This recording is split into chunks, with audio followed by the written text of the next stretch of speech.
Bonjour mesdames et messieurs, bon après-midi et bonsoir selon le lieu à partir duquel vous me regardez de par le monde. Bienvenue une fois de plus sur la chaîne YouTube de The Temple Ministry International TTMI TV. Je suis Dr Tiono, mais vous pouvez m'appeler DFG, Divine Favor and Grace. Aujourd'hui, nous allons échanger sur les secrets pour chasser le diable dans ta vie, dans ma vie, en tant qu'échec. Le secret pour chasser le diable de notre vie comme échec. D'accord? Alors, je voudrais vous poser la question. En tant que croyant, que penses-tu être le départ de l'échec dans ta vie? Je repose la question. Tu es un enfant de Dieu. Tu as accepté Jésus-Christ comme ton Seigneur et ton Sauveur personnel. Selon toi, le début de l'échec peut commencer à partir d'où? Alors, je vais te répondre à cette question. Le début de l'échec dans ta vie en tant qu'un enfant de Dieu commence à partir de l'état de ton cœur. Quel est l'état de ton cœur? En tant qu'un enfant de Dieu, à qui appartient ton cœur? Quand tu vas répondre à cette question, tu sauras si l'échec est encore présent dans ta vie ou pas. Et quand je parle de l'échec, c'est l'échec dans tous les domaines de ta vie. Je dis bien l'échec dans tous les domaines de ta vie. Alors, comme je l'ai dit, ton cœur, la position de ton cœur envers Dieu détermine l'échec ou pas dans ta vie en tant qu'un enfant de Dieu. Pourquoi le cœur? La Bible dit dans Proverbe 9, verset 10 que le commencement de la sagesse est la crainte de Dieu. En d'autres termes, la crainte de Dieu est le commencement de la sagesse. La sagesse, c'est quoi? La sagesse, c'est Dieu lui-même. Alors, est-ce qu'on peut parler de la crainte de Dieu si le cœur n'est pas engagé? Parce que quand tu crains Dieu, tu es prêt à tout faire pour le plaire. Quand tu aimes Dieu, tu es prêt à payer tout le prix nécessaire pour qu'il soit fier de tes actions de tous les jours. Quand tu aimes Dieu, il y a des choses que tu ne fais pas. Même si ça te coûte très cher. Tu ne fais pas, tu ne poses pas certains actes, tu ne dis pas certaines choses, tu ne te comportes pas de certaines manières. Pourquoi? Tu sais pourquoi? Parce qu'un homme est là, il te voit et il note tout ce que tu fais et tu sais qu'il va te récompenser selon tes actions, selon tes pensées, selon tes engagements.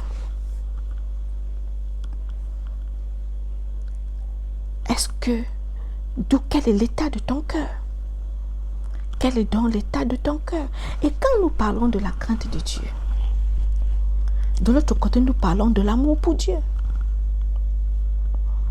Quand tu aimes quelqu'un de façon sincère, tu es prêt à tout faire pour le rendre heureux, n'est-ce pas? Quand tu aimes quelqu'un de façon sincère, tu es prêt à ne pas le blesser, n'est-ce pas? Tu es prêt à tout faire pour le rendre heureux. Les vertus de l'amour se trouvent dans 1 Corinthiens 13, verset 1 à 13. L'amour ne cherche pas son intérêt personnel. L'amour ne critique pas. L'amour n'est pas égoïste. L'amour n'est pas tribal. L'amour n'est pas. Voilà les vertus de l'amour. Quand tu aimes Dieu, tu fais tout pour qu'il soit toujours content de toi. Quand tu aimes Dieu, tu refuses de faire ci ou de faire ça parce que tu n'as pas besoin que quelqu'un puisse te le convaincre. Tu sais qu'il est là, il te voit. Tu sais qu'il est là, il est en train de noter tes actions. Tu n'as pas besoin qu'un pasteur te parle. Tu n'as pas besoin que ton prophète te parle. Ta conscience te parle. Ta conscience. Tu sais pourquoi? Parce qu'il est en toi. La sagesse, c'est Dieu lui-même. Et quand tu as la crainte de Dieu, ça veut dire que Dieu est en toi.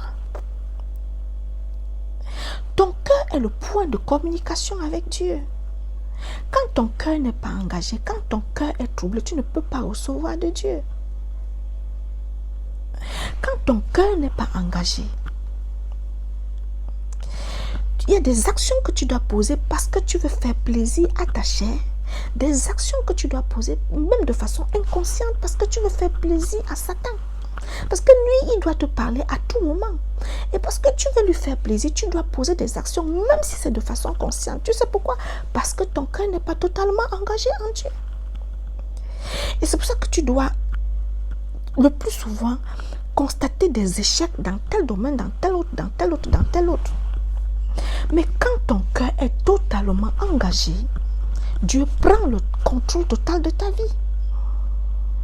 Tu fais des choses pour lui plaire. Tu évites de faire certaines choses parce que tu ne veux pas l'offenser. Parce que tu as la conscience du fait qu'il est là, il te voit et il note toutes tes actions. Quel est donc l'état de ton cœur? Mesdames et messieurs, quel est l'état de ton cœur? Ton cœur est le point de communication avec Dieu. Un être humain, ton cœur est le moteur de ta vie. Et la seule et unique personne qui doit déterminer quand mettre le carburant dans ton cœur, quand mettre le carburant dans ce moteur pour avancer, pour aller à droite, pour aller à gauche, par rapport à tel domaine ou par rapport à tel autre domaine de ta vie, c'est Dieu, lui seul. Quel est donc l'état de ton cœur? Tu sais quel est l'état de ton cœur. Parce que la chrétienté, c'est une affaire de relation personnelle avec Dieu. Ta chrétienté, tu la gères seule avec lui, pas avec ton pasteur, pas avec ta femme, pas avec ton mari, pas avec ton frère, pas avec ta soeur. C'est toi seul, toi seul. Parce que toi seul, tu rendras compte. Toutes ces personnes que nous venons de citer, personne d'eux ne sera là. Toi seul, tu dois rendre compte à Dieu de la façon par laquelle tu as géré ta vie sur terre. Quel est l'état de ton cœur? Est-ce que tu peux dire valablement que ton cœur appartient à Dieu? Parce que si ton cœur appartient à Dieu, je vais dire félicitations.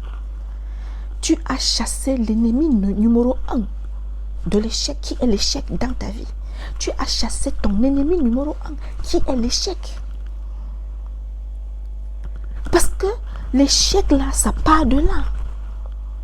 Mais si ton cœur n'est pas encore totalement engagé, quand nous parlons de totalement engagé, ça veut dire pendant les bons moments, pendant les mauvais moments, Dieu seul est la source de ta protection, de ta bénédiction, de tout ce que tu recherches dans la vie. Quel que soit ton domaine d'activité, il prend la première place. Tout ce que tu veux engager, tu le mets au premier rang. C'est pour ça que la Bible dit dans Matthieu 6,33, recherchez premièrement le royaume des cieux et sa justice, et tout le reste vous sera donné par-dessus tout. Qu'est-ce que tu recherches dans ta vie? Quel que soit ce que tu recherches dans ta vie, Dieu doit avoir la première place. Dieu doit avoir la première place. Ça veut en d'autres termes dire que tu ne peux pas chercher la voie alternative quand tu n'as pas pu trouver ce que tu recherches avec Dieu. Non, tu te mets dans la posture de quelqu'un qui est prêt à faire tout ce que demande Dieu pour avoir ci ou pour avoir ça. Est-ce que c'est ce que tu fais dans ta vie? Tu es prêt, tu es capable de répondre à cette question parce qu'il s'agit de ta relation avec lui, pas la mienne, pas celle de ton père ou de qui que ce soit autour de toi, de ta relation.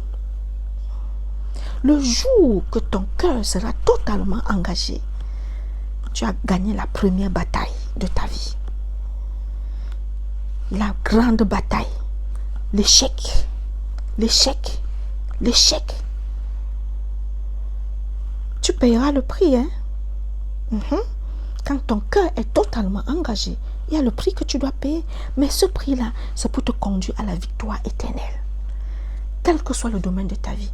Parce que quand Dieu te donnera une bénédiction précise dans quelque domaine, personne ne viendra dire ça ne t'appartient pas.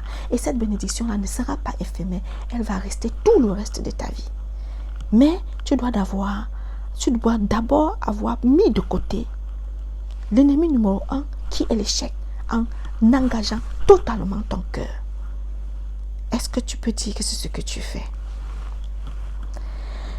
Je prie que le Seigneur t'accorde la grâce d'aimer de façon inconditionnelle Dieu et de lui donner tout ton cœur d'avoir la crainte de Dieu, afin que tout ce que tu fais dans ta vie, que ce soit pour plaire à lui, et non pour plaire ni à toi, ni pour plaire à Satan, au nom de Jésus.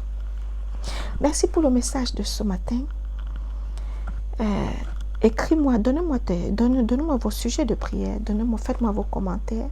Si vous n'avez pas encore souscrit, s'il vous plaît, appuyez sur le bouton de notification afin de ne rater aucune vidéo. Je vous aime très fort, mais Jésus-Christ vous aime mieux que moi, vous le savez très bien. À nous revoir bientôt.